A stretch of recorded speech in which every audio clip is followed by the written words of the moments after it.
So moving on finally to DeGeorge's ethical responsibilities of engineers in large organizations, Caroline. Um,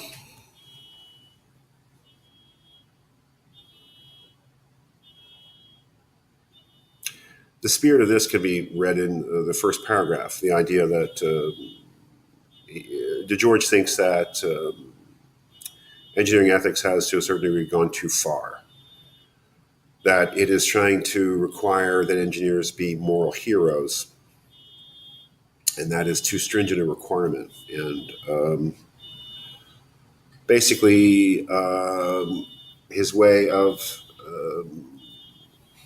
arguing against that ideal is to give an interpretation of the first canon that puts limits on what engineers have to do in certain situations. And he uses the Ford Pinto engineers as an example. Pinto was a terrible car. It was not a car that was up to the safety standards it should have been. All sorts of mistakes were made. People got killed. Ford maybe really got lucky in that it wasn't convicted of murder, basically, as a corporation. A very sad story, but the crux of the matter comes when here, after that account, where he asks the question, what are we to say about the Ford engineers? Where were they when all this was going on? And his answer is, well, they were doing their jobs. And they're not ethically blameworthy for anything because they were doing their jobs. They were trying to make the best car they could under the conditions that they were working. They were writing memos about safety and making all sorts of doing your engineering thing and making suggestions, but that ultimately the decision making about the safety standards for the Ford Pinto were not up to them. There was a managerial decision. And engineers, as he says, cannot be expected to, let's see, he puts it really well at a certain point.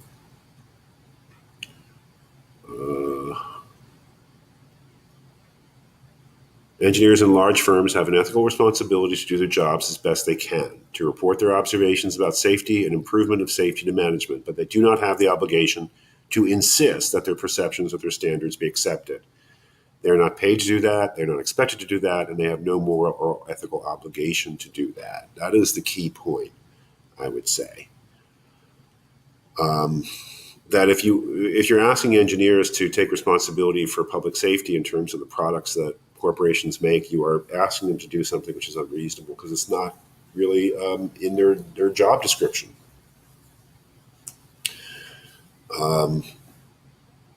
They do not have the obligation to insist that their perceptions or their standards be accepted. He basically says that this is really up to the corporations, the government, and the people in a democracy.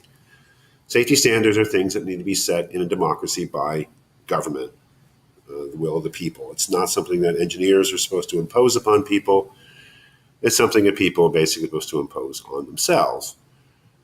So it is really not within engineering to set those standards. It's within engineering to work as best they can within whatever standards are set.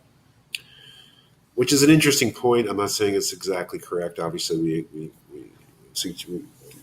discussed this in class. But then he does a right turn then and says, well, there are situations in which engineers do need to insist. There are situations, perhaps, in which engineers do need to blow the whistle on their companies. And then he gives you the 5 criteria for whistleblowing, which is really basically what made this essay kind of famous. We're providing these criteria. The important thing to remember about the criteria is the first 3 are the criteria for what makes whistleblowing ethically permissible. And whereas the 4th and 5th are the ones that need to be fulfilled in order for it to become ethically obligatory. That is a big distinction that you simply have to understand and keep in mind between what is ethically permissible or what makes something ethically permissible as opposed to what makes something ethically obligatory. Obviously, whistleblowing, according to him, is ethically permissible if the first 3 are all fulfilled, whereas it only becomes ethically obligatory if all 5 are fulfilled. Finally, We have the exploding babies case, which we just discussed. It's the best BER case. It's the most exasperating one because it's probably completely wrong. I mean, let's face it, it's a disaster. But it's, you got an argument, I guess. I mean, it's just, I don't know if it's a disaster. Yes, it's a disaster, but that's not really what the exam is on. The exam is on the point they're making and the arguments that they give to support their decision. But everything about this case is questionable. The question is questionable, as we discussed in class. The question is questionable. The answer is questionable. And I suppose if you have a questionable question, you're going to have a questionable answer. But I don't need to go through this in any kind of. It's obvious what the point here is, and it is interesting, and it's not to be dismissed. Their argument by any means. I'm not saying it's. I disagree with the conclusion, but I don't think that it's absurd.